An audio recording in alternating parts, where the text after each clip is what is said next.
Start करते हैं। तो आज का क्लास है हमारा कि फोर्सेज इन वेल्डिंग। जैसे कि जब हमारा वेल्डिंग प्रोसेस, जैसे कि हम जानते हैं कि वेल्डिंग एक क्या है, ज्वाइनिंग प्रोसेस है जिसमें दो प्लेट को हम लोग ज्वाइंट करते हैं। तो यहाँ पर इलेक्ट्रोड या कोई फिलर मेटल से हम लोग या कोई भी मेथड हो वेल्डिंग का, जिस तरह टाइप का वेल्डिंग होता है उस टाइप का हीट सोर्स होता है। लेकिन फाइनली क्या होती है कि कहीं ना कहीं मेटल जो है पिघल के ही हमारा जो दोनों प्लेट का गैप है उसके बीच को फिल करता है और फिर यहाँ पर ये वेल्ड बीड बनाता है ना। तो वेल्ड बीड बनाता है तो फिर यहाँ पर ये दोनों से सॉलिडिफाई होके ज्वाइंट हो जाती है। तो टॉपिक है फोर्सेज इन वेल्डिंग। तो यहाँ पर जब हम वेल्डिंग करने के लिए जाते हैं तो वेल्डिंग में कौन कौन से फोर्स ऐसा है जो रिस्पॉन्सिबल है मेटल को ट्रांसफर करने के लिए या मेटल को डिपॉजिट करने के लिए, या जो यहाँ पर विड बन रहा है वो विड को स्टेबल करने के लिए। आखिर इसमें कौन कौन सा फोर्स जनरली एक्ट होता है। तो सबसे पहला जो हमारा फोर्स का टाइप है जो वेल्डिंग में यूज होता है वो है ग्रेविटी फोर्स, है ना। हम लोग ग्रेविटी क्या है, अर्थ के द्वारा लगाया जाता है किसी भी ऑब्जेक्ट के ऊपर, वो अपने वर्टिकली पोजीशन में अपनी ओर अर्थ जो है सारे ऑब्जेक्ट को खींचता है, वही ग्रेविटी फोर्स है। तो ग्रेविटी फोर्स यहाँ पर किस प्रकार से लगता है, तो देख रहे हैं कि जब यहाँ पर हम दो प्लेट को ज्वाइंट कर रहे हैं तो यहाँ पर मेटल जो पिघल रहा है वो कहीं ना कहीं अंडर ग्रेविटी फोर्स के कारण ही ये मेटल क्या हो रहा है, इस गैप में आ रहा है ना। या फिर मतलब ये ग्रेविटी फोर्स के कारण, या फिर फिलर मेटल भी अगर हम लोग डालते हैं तो मान लेते हैं इसके टॉप एंड पॉइंट पे डालें, लेकिन हम देख रहे हैं कि जब बीड बना तो वो उसका बॉटम पार्ट तक बीड जो है मेटल पिघल के वो आ गया।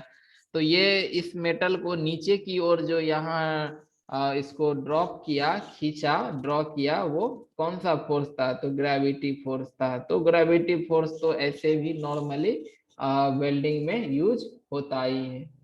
दूसरा टाइप जो होता है वो है एक सरफेस टेंशन फोर्स। तो सरफेस टेंशन फोर्स किसको कहते हैं कि ये एक ऐसा फोर्स है जो किसी भी लिक्विड को उसको स्फेरिकल शेप में कन्वर्ट करता है। जैसे यहाँ पर इलेक्ट्रोड है, तो इलेक्ट्रोड से जब ये मेटल पिघलेगा तो यहाँ पर एक लिक्विड का ड्रॉप बनेगा और ये ड्रॉप का जो शेप होगा वो क्या होगा, स्फेरिकल शेप होगा, है ना। स्पेरिकल शेप किसके कारण होता है, तो ये ड्रॉप के ऊपर यहाँ पर सरफेस टेंशन लगता है जो इलेक्ट्रोड जो है अपनी ओर इसको सरफेस टेंशन फोर्स से खींचता है, जबकि यहाँ पर ग्रेविटी इसको mg जो है वो नीचे की ओर ड्रॉ करता है और सरफेस टेंशन इसको ऊपर की ओर खींचता है। तो जब mg का मान जो है यानी ग्रेविटी फोर्स का मान सरफेस टेंशन के फोर्स से बड़ा या बराबर हो गया तो ये ड्रॉपलेट जो है यहाँ इलेक्ट्रोड से डिटैच कर जाता है, मतलब यहाँ से टूट के गिर जाता है। लेकिन ये क्या है, सरफेस टेंशन एक अटैचिंग फोर्स है, ग्रेविटी जो है फोर्स एक डिटैचिंग है फोर्स है, मतलब ये लिक्विड ड्रॉपलेट को डिटैच करता है इलेक्ट्रोड से या फिलर मेटल से। जबकि सरफेस टेंशन फोर्स जो है ये लिक्विड मेटल को यहाँ पर क्या करता है, अटैच करके रखता है, जो आसानी से इस ड्रॉपलेट को नीचे गिरने नहीं देता है। तो ये हो गया सरफेस टेंशन फोर्स। तीसरा है टाइप का जो फोर्स जो होता है यहाँ वेल्डिंग में, वो है ड्रैग फोर्स। तो ड्रैग फोर्स क्या है, तो जैसे हम जानते हैं कि कभी कभी होता क्या है कि जैसे हम लोग टीआईजी वेल्डिंग की बात करें, है ना, टंगस्टन इनर्ट गैस वेल्डिंग की बात करें, जहां पर हम दो प्लेट को ज्वाइंट करने के लिए यूज करते हैं। तो इसमें जो टॉर्च होता है वेल्डिंग टॉर्च, इसमें इलेक्ट्रोड टंगस्टन का बना हुआ रहता है, इसमें हम लोग एक फिलर मेटल डालते हैं और ये फिलर मेटल जो है पिघल के इस ड्रॉप में आता है। जबकि इसको कवर अप करने के लिए यहाँ पर जो है इनर्ट गैस, यहाँ पर क्या होता है, इनर्ट गैस का इलेक्ट्रोड के चारों तरफ से जो है इनर्ट गैस फ्लो होते रहता है। तो ये इनर्ट गैस भी जब ये इसके पास भी वेलोसिटी है, हाई वेलोसिटी से ये लगातार जो है इसको कवर अप भी किया हुआ है, और इसका लगातार यहाँ पर क्या है, फ्लो भी जारी है।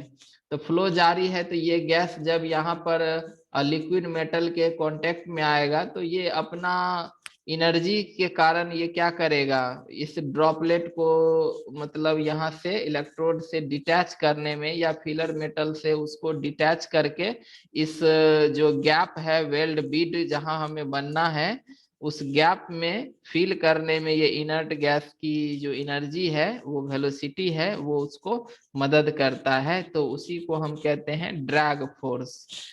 ठीक है। तीसरा जो सबसे अगला जो इम्पोर्टेंट फोर्स जो वेल्डिंग में यूज होता है, वो है इलेक्ट्रोमैग्नेटिक पिंच फोर्स, जिसको हम लोग लॉरेंज फोर्स भी कहते हैं।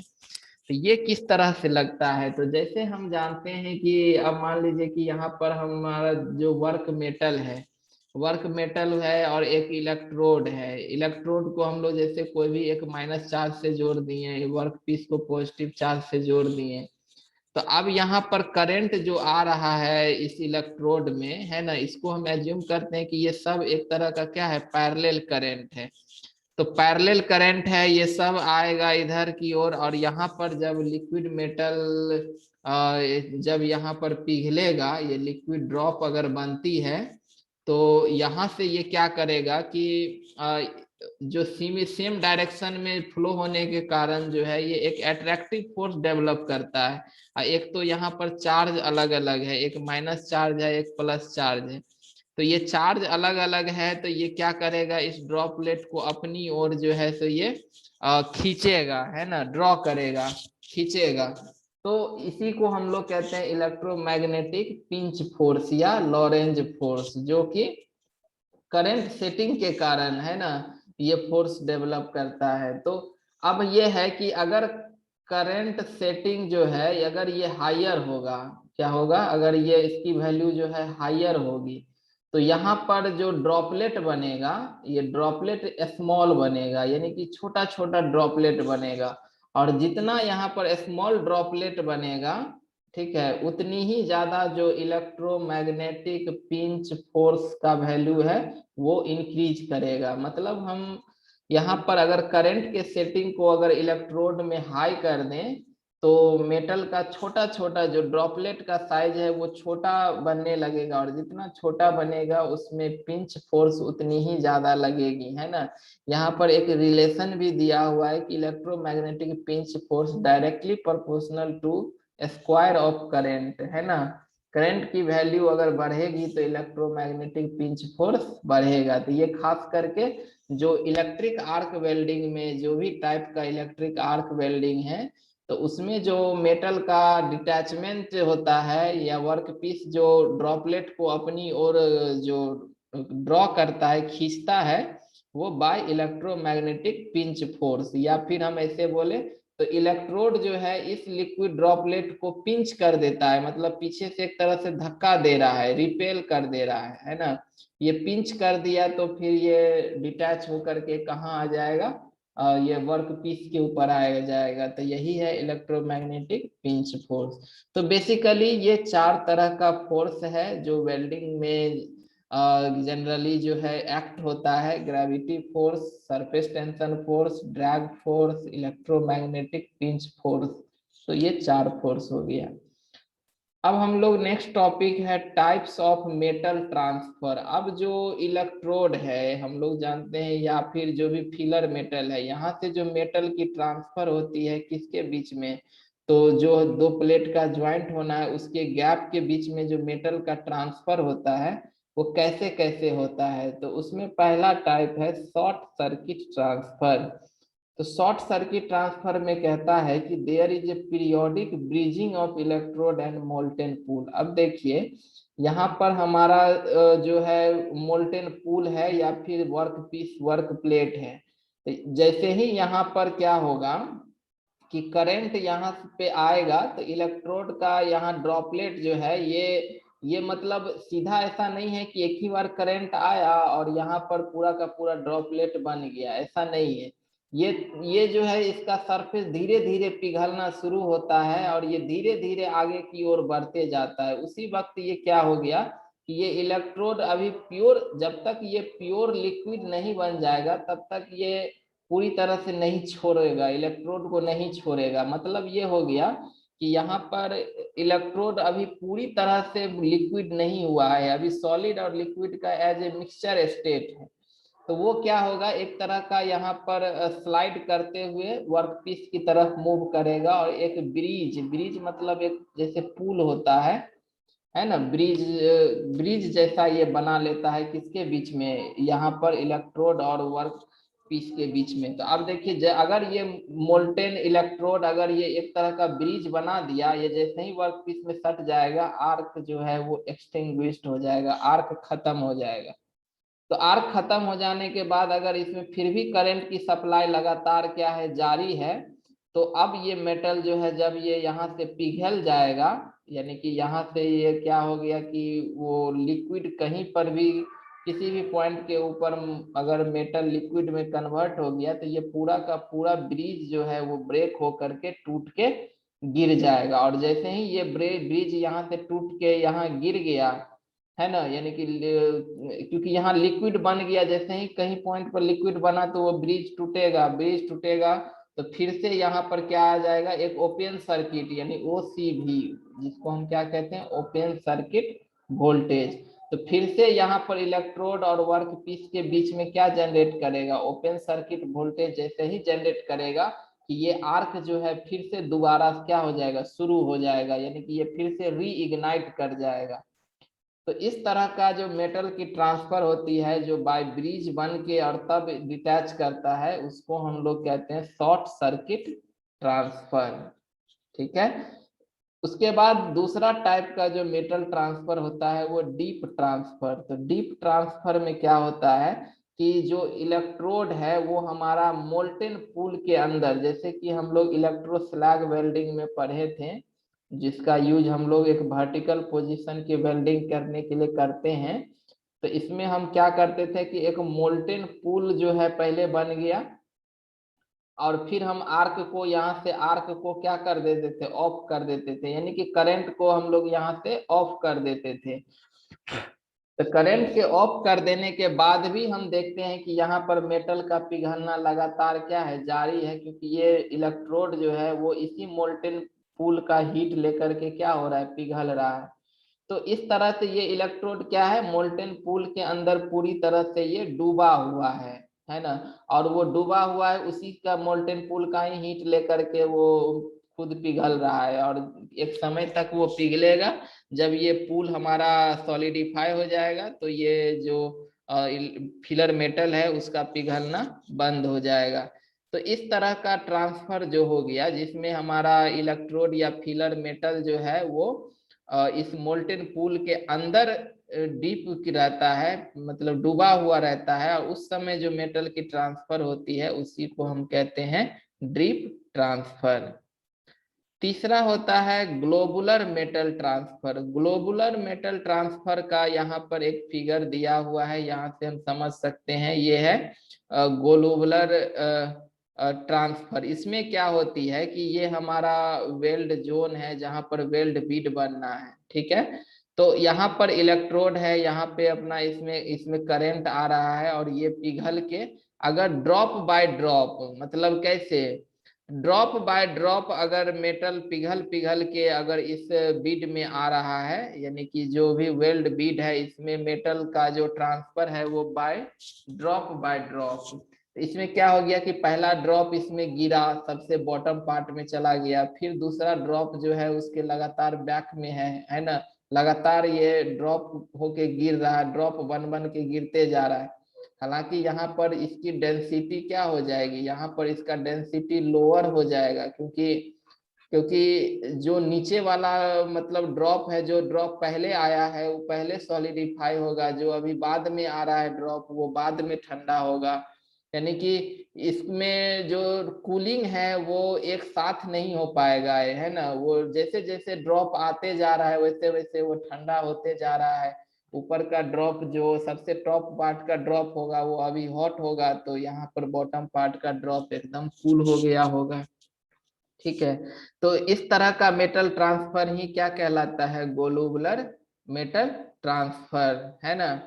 तो ग्लोबुलर मेटल ट्रांसफर के लिए मतलब ये कब पॉसिबल है, जब हमारा करंट सेटिंग बहुत हायर हो, है ना, ताकि जो है उसका मोल्टेन जो ड्रॉप है वो जो इलेक्ट्रोड है या फिलर मेटल है वो इतना करंट की वैल्यू है, और यहाँ पर हम लोग जानते हैं कि हीट जो होता है वो I² RT भी होता है, हीट जनरेट किया, ज्यादा हीट जनरेट करेगा तो फिर यहाँ पर यहीं पर लिक्विड ब्रिज न बन के, जो कि शॉर्ट सर्किट में एक ब्रिज बन जाता था, यहाँ पर ब्रिज न बन के यह बहुत जल्दी जो है तो स्मॉल टाइम में ही ये लिक्विड में कन्वर्ट हो गया और वो ड्रॉप बन के गिर गया। तो फिर इस तरह के ट्रांसफर को हम लोग ग्लोबुलर मेटल ट्रांसफर कहते हैं, है ना। ये जो इसमें जो फोर्स लगता है वो बाय ग्रेविटी, यहाँ जो ड्रॉप बन के यहाँ पर इलेक्ट्रोड से ये ड्रॉप बन के जो गिर रहा है वेल्ड बिड में, यहाँ पर फोर्स क्या लग रहा है, पहला चीज तो यहाँ पर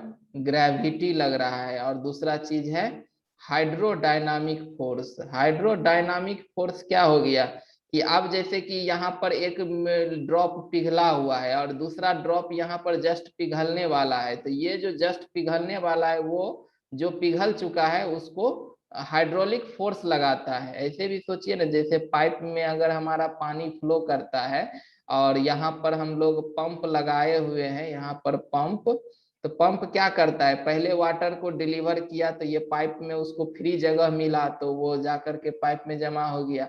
अब ये बैक से जो है तो फिर दूसरा पानी का जो है तो लेयर इसमें जा रहा है, तो ये पीछे से जो बैक से जो पानी जो आ रहा है वो अगले वाले लेयर को वो आगे की ओर धक्का दे रहा है ना, तब ये आगे वाला आगे जगह पीछे खाली किया और आगे की ओर ये बढ़ गया, तब जाकर के ये जगह खाली किया, तो फिर जो मतलब सेकेंड टाइम में जो पानी डिलीवर किया वो यहाँ लिया, फिर ये थर्ड टाइम जो डिलीवर करेगा वो इसको फिर आगे धक्का देगा। इस तरह से ये पानी का जो लेयर है वो धीरे धीरे आगे बढ़ते बढ़ते बढ़ते बढ़ते फाइनली जहां पर हमको डिस्चार्ज होना होता है वहां पर वो जो है डिस्चार्ज हो जाता है। तो इसी तरह का जो बैक फोर्स लगता है इसी को हम हाइड्रोडायनामिक फोर्स कहते हैं।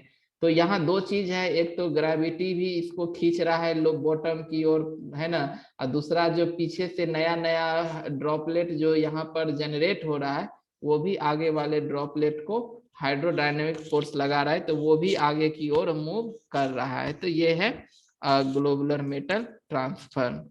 इसमें करंट सेटिंग हायर होना चाहिए। स्प्रे ट्रांसफर अगला टाइप है। स्प्रे ट्रांसफर में करंट से सेटिंग बहुत हायर होना चाहिए, मतलब ग्लोबुलर मेटल ट्रांसफर से भी ज्यादा हायर होना चाहिए। यानी कि ये लिखा भी हुआ है कि this type of transfer takes place at higher current setting and result in bead structure. ठीक है, जब यहाँ पर हायर करंट सेटिंग मतलब होना चाहिए, तो ये कब होगा, तो जब करंट सेटिंग हायर होगा तो करंट डेंसिटी भी क्या करेगा, रेज करेगा, और ड्रॉपलेट का जो नंबर ऑफ ड्रॉपलेट है उसका ग्रोथ भी क्या होगा, इंक्रीज करेगा। तो जितना ड्रॉपलेट ये इंक्रीज करेगा, है ना, उसका टेम्परेचर भी इंक्रीज करेगा और उसके इलेक्ट्रोमैग्नेटिक फोर्स भी बढ़ेगा। जितना करंट बढ़ेगा इलेक्ट्रोमैग्नेटिक फोर्स भी बढ़ेगा, और इलेक्ट्रोमैग्नेटिक फोर्स बढ़ेगा तो पिंच इफेक्ट भी बढ़ेगा। तो इसमें जो ड्रॉपलेट का साइज जो हो जाएगा वो छोटा छोटा हो जाएगा।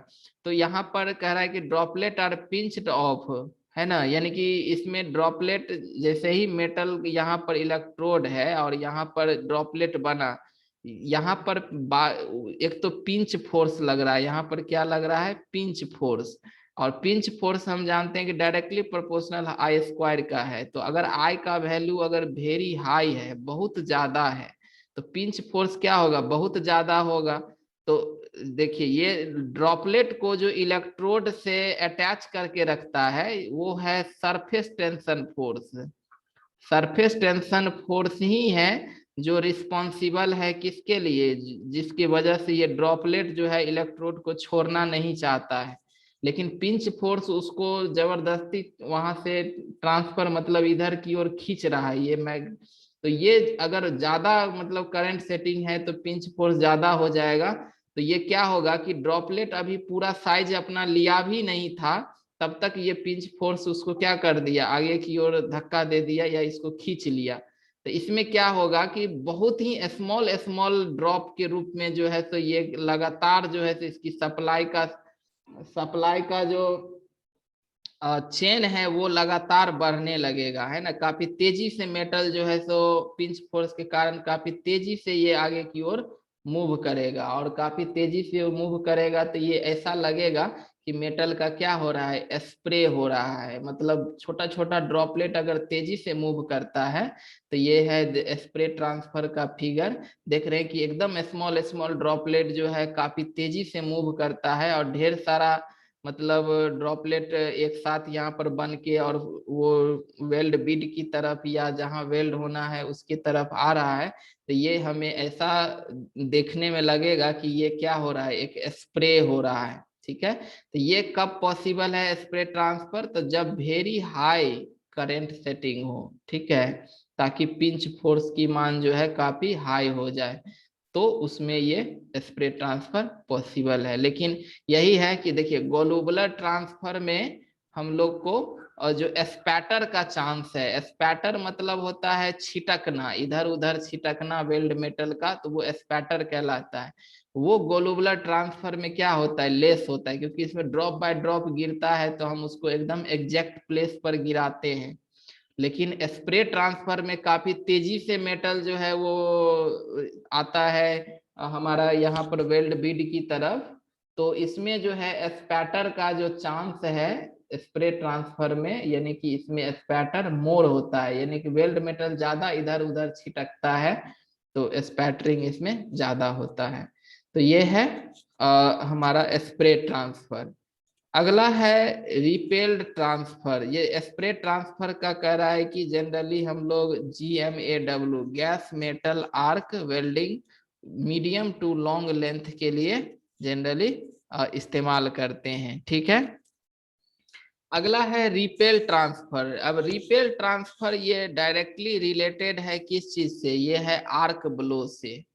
ठीक है, जैसे हम लोग आर्क ब्लो जैसी घटना पढ़े थे कि जब हमारा कोई भी मेटल प्लेट को हम वेल्ड करते हुए आते हैं, अगर यहाँ पर लास्ट इंड पर पहुंचते हैं तो हम देखते हैं कि यहाँ पर मैग्नेटिक लाइंस चूंकि इसमें अंदर डेवलप कर जाता है वर्कपीस के अंदर, ये आर्क को क्या, अगर बीच में है तो बीच में है तो ये इधर भी आर्क को ये इधर खींच रहा है और इधर मैग्नेटिक लाइंस इधर खींच रहा है।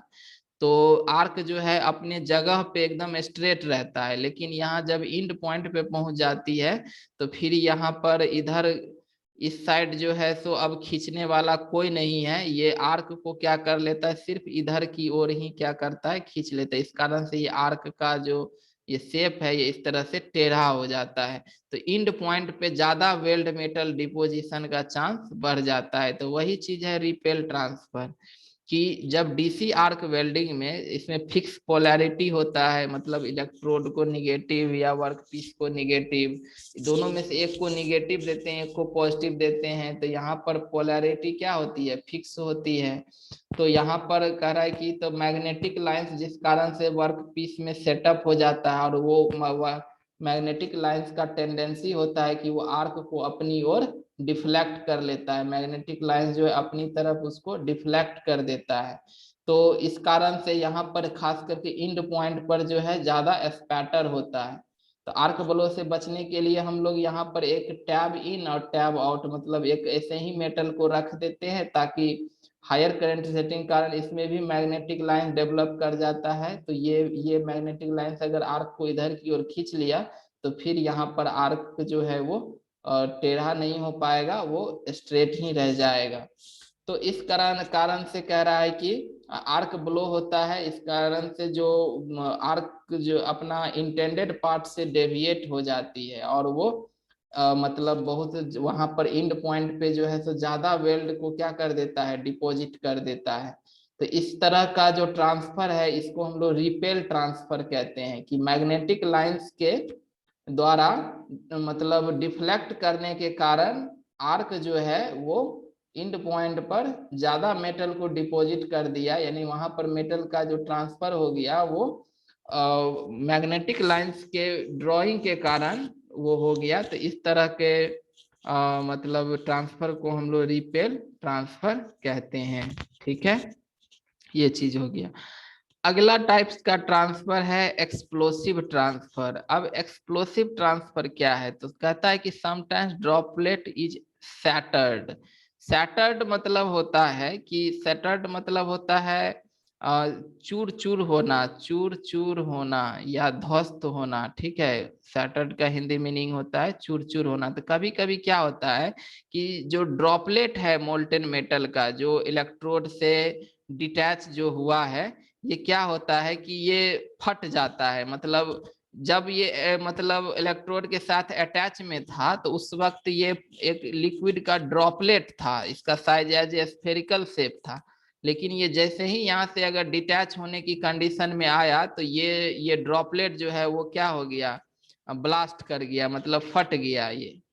तो ब्लास्ट का ये कब कैसे संभव है, तो अगर इस ड्रॉपलेट के अंदर अगर कोई गैस भरा हुआ है, ठीक है, अगर मान लीजिए, क्योंकि वेल्डिंग में बहुत सारा फ्लक्स यूज करते हैं, अगर एटमॉस्फेरिक गैस को एब्जॉर्ब कर लिया है ना, तो ये गैस अगर इसके अंदर जो है ड्रॉपलेट के अंदर अगर मौजूद है, तो ये जैसे ही ठंडा होना चाहेगा तो ये गैस बाहर भागना चाहेगा, तो ये ड्रॉपलेट को क्या कर देता है, फोड़ देता है, पूरी तरह फट जाता है। तो इस कारण से फटने के कारण ये ड्रॉपलेट जो है मतलब छोटा छोटा टुकड़ा में एक तरह से क्या हो गया, ये टूट के छिटक गया। एक बड़ा सा ड्रॉपलेट ब्लास्ट होकर के क्या हो गया, छोटा छोटा ऐसे पार्टिकल के रूप में ब्रेक कर गया, है ना। और इस कारण से मतलब जब अब आकर के ये क्या हो गया कि ये अपना ट्रांसफर, ये घटना कब हुआ, जिस समय ये हमारा वेल्ड बीड में ट्रांसफर होना था इसको, उसी समय ये घटना हो गया। तो ये पूरा जहां तहां पूरा सरफेस पर वेल्ड बीड में क्या हो जाएगा, छिटक जाएगा, है ना। तो इस तरह का जो मेटल ट्रांसफर होता है उसी को हम लोग एक्सप्लोसिव ट्रांसफर कहते हैं। तो ये जो गैस बबल्स बनता है इसके अंदर, वो कह रहा है कि formation of CO, carbon monoxide, किस केस में, स्टील के केस में, या फिर कोई एब्जॉर्ब किया हुआ गैस है वो उस ड्रॉपलेट के अंदर रह गया, है ना। जो कि अगर नॉन फेरस मेटल है तो कोई एब्जॉर्ब किया हुआ गैस अगर उसके अंदर रह गया तो फिर ये एक्सप्लोसिव ट्रांसफर यहाँ से हो सकता है। तो ये चीज हो गया एक्सप्लोसिव ट्रांसफर।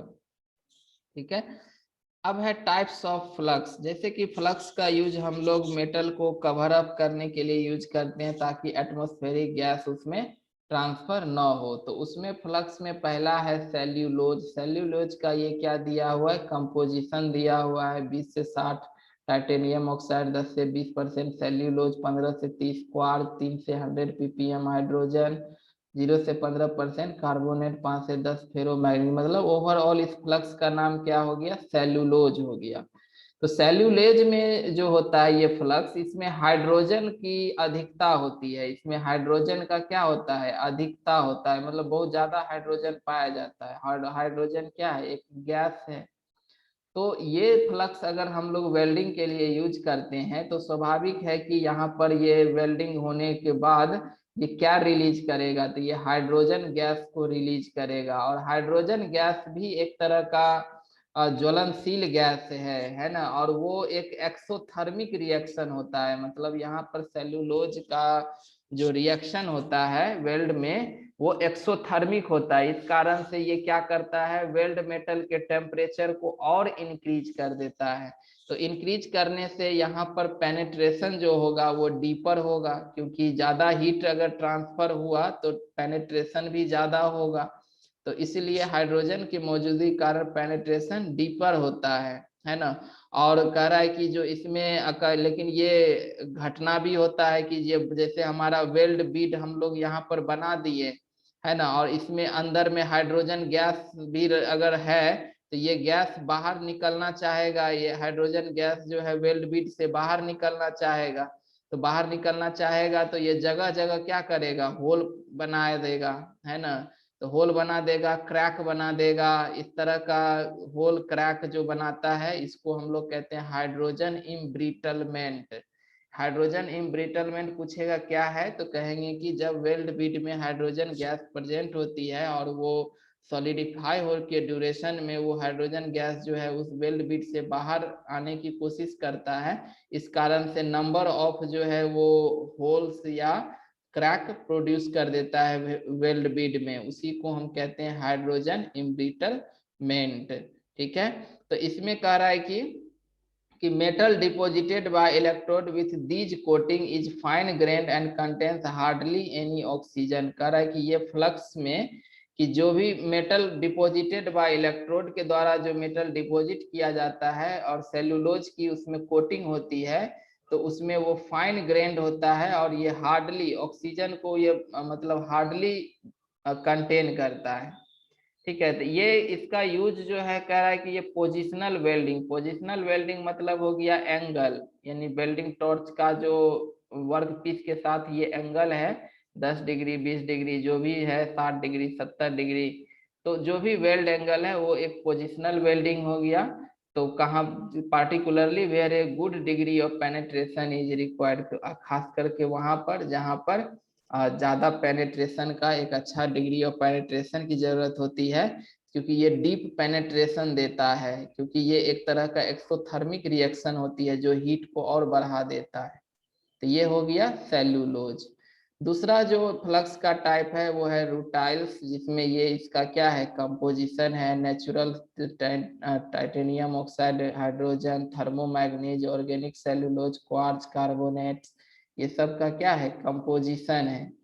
तो रूटाइल्स को भी कह रहा है कि करेक्टराइज्ड बाय ये हैवी एलॉय कंटेंट, इसमें काफी ज्यादा एलॉय कंटेंट है। तो रूटाइल्स जहां हम यूज करते हैं वो एक थिक कोटिंग प्रोवाइड करता है, मतलब ये इलेक्ट्रोड के ऊपर ये क्या कर कोटिंग जो होता है इसका थिक होता है। ठीक है, तो इसका अब यूज कर रहा है कि जनरल पर्पस इलेक्ट्रोड के लिए, मतलब जनरली हम लोग रूटाइल्स का जो जनरल नॉर्मल टाइप का वेल्डिंग होता है तो उसके फ्लक्स के रूप में हम यूज करते हैं। ठीक है, क्योंकि क्योंकि ये इलेक्ट्रोड के साथ जो है कर मीडियम पेनेट्रेशन देता है, गुड अपीयरेंस देता है और हाई मैकेनिकल प्रॉपर्टीज देती है। ठीक है, और इसके और भी एडवांटेज है कि आर्क स्टेबिलिटी अच्छी होती है, पोजिशनल वेल्डिंग प्रॉपर्टीज होती है ना। इसीलिए कहता है कि most of the general purpose coated electrode जो है फॉर वेल्डिंग जो रूटाइल्स का यूज करता है वो है हमारा low carbon structural steel are of this type, या फिर इसी टाइप का जो स्टील होता है उस सब में हम लोग वाइडली रूटाइल्स फ्लक्स का यूज करते हैं। तीसरा है एसिडिक कोटिंग। एसिडिक कोटिंग में क्या है iron oxide, magnesium oxide, quartz, silicate, carbonates है और फेरोमैग्नीज है और हाई हाइड्रोजन कंटेंट है। तो ये एसिडिक कोटिंग है, यानी कि ये मतलब इलेक्ट्रोड के ऊपर जो कोटिंग करते हैं उसका नेचर क्या है एसिडिक है। तो एसिडिक का क्षमता होता है कि बेस को अपने में घुला लेता है, तो ये क्या करता है कि डिजोल्व कर लेता है मैग्नीज ऑक्साइड को, और इस कारण से वहां रिएक्शन होती है और जिस कारण से ये मैग्नीज को क्या करता है ट्रांसफर करता है उस वेल्ड बीड में। तो मैग्नीज जो स्लैग में प्रेजेंट होता है कह देता है कि स्लैग की विस्कोसिटी को लोअर कर देता है, यानी कि manganese present in slag lowers the viscosity, viscosity को लोअर कर देता है। इस कारण से इसका जो फ्लोइंग है फ्लक्स का वो पूरी तरह से मतलब पूरे तरह वेल्ड बीड को ये कवर अप कर लेता है, फ्लो उसका फ्लूडिडिटी अच्छी हो जाती है ना। इस कारण से वेल्ड का अपीयरेंस भी, क्योंकि एटमॉस्फेरिक गैस को जितना रोकेगा वेल्ड का अपीयरेंस उतना ही ज्यादा अच्छा होगा, और ये मतलब वेल्ड मेटल को भी पूरा हर एक पोजीशन में डिपॉजिट होने देता है, क्योंकि खुद इसकी विस्कोसिटी कम है, ये आसानी से साइड में बह जाता है ना, और वेल्ड मेटल को बीच में रहने देता है। इस कारण वेल्ड मेटल जो है सारे पोजीशन पे डिपॉजिट संभव है। तो ये है एसिडिक कोटिंग। अगला है बेसिक कोटिंग। बेसिक कोटिंग का यही है कैल्शियम कार्बोनेट, फ्लोरोस्पार, फेल्डस्पार है ना, क्वार्ज, रूटाइल, फेरो एलॉय, ये सब क्या है बेसिक कोटिंग है। तो कह रहा है कि बेसिक कोटेड इलेक्ट्रोड के साथ इजी होता है ना, मतलब कोटिंग करना इजी होता है और वेल्डिंग भी अच्छा होता है, लेकिन इसमें प्रेजेंट क्या है, कैल्शियम कार्बोनेट। और इसके पास जो होता है गुण होता है, ये एब्जॉर्ब कर लेता है मॉइस्चर को। ठीक है, ये मॉइस्चर को एब्जॉर्ब करने की क्षमता इसमें बहुत ज्यादा होती है। तो हम जब भी बेसिक कोटिंग टाइप का अगर इलेक्ट्रोड यूज कर रहे हैं, तो पहले इसको हम ले जा करके ओवन में जो है तो अच्छी तरह से इसको वार्म करते हैं, गर्म करते हैं। ओवन एक तरह का डिवाइस होता है जिसके अंदर हम लोग इलेक्ट्रोड को रख देते हैं और ओवन को चालू कर देते हैं, तो इलेक्ट्रोड के अंदर जो भी मॉइस्चर प्रेजेंट है वो वेपराइज होके निकल जाएगा, यानी कि इलेक्ट्रोड जो है मॉइस्चर फ्री हो जाएगा। तो इलेक्ट्रोड यहाँ मॉइस्चर फ्री हो गया, तो फिर इस इलेक्ट्रोड को हम तुरंत ले जाते हैं और जितना जल्दी से हो सके इस इलेक्ट्रोड का हम यूज कर लेते हैं वेल्डिंग के लिए, क्योंकि ये जितना टाइम अगर एटमॉस्फेयर में बिताएगा या फिर बाहर ये जितना टाइम अगर ये स्पेंड करेगा, उतना देर तक वो एटमॉस्फेयर से क्या करेगा, मॉइस्चर को गेन करते रहेगा। तो मॉइस्चर को गेन करना फिर वही हो गया कि वो स्लैग के मॉइस्चर अगर गेन करता है तो फिर वो स्लैग के रूप में चला जाएगा वेल्ड मेटल में, और वो फिर ठंडा होगा तो फिर वो मॉइस्चर जो है तो स्टीम बाहर आना चाहेगा, तो फिर न जगह जगह वो क्या करेगा, होल करेगा। या फिर मॉइस्चर में H2O है, तो ये अगर हाई टेम्परेचर है तो यहाँ पर ये और हाइड्रोजन और ऑक्सीजन जो है तो दोनों ही ब्रेक कर जाएगा। अगर H2O चला गया वाटर किस में, वेल्ड बीड में, और वेल्ड बीड की टेम्परेचर तो ऐसे भी हाई होती ही है, तो ये H2O किस में ब्रेक कर जाएगा, हाइड्रोजन और ऑक्सीजन में। ऑक्सीजन एक जहां ऑक्सीडाइज कर देगा हमारा वेल्ड बीड को, वहीं पर जो है हाइड्रोजन क्या कर देगा, हाइड्रोजन इम्ब्रिटलमेंट जो अभी हम बताए थे उसको ये बढ़ावा देगा और वहां पर क्रैकिंग की चांस जो है वो बढ़ जाएगा। इसीलिए हम इसको जल्दी से यूज कर लेते हैं ताकि ये घटना ना हो। तो ये था हमारा टोटल फ्लक्स का वर्किंग, मतलब यूज कैसे, कहाँ पर क्या प्रॉपर्टीज होती है फ्लक्स का, वो हम देखें। ठीक है।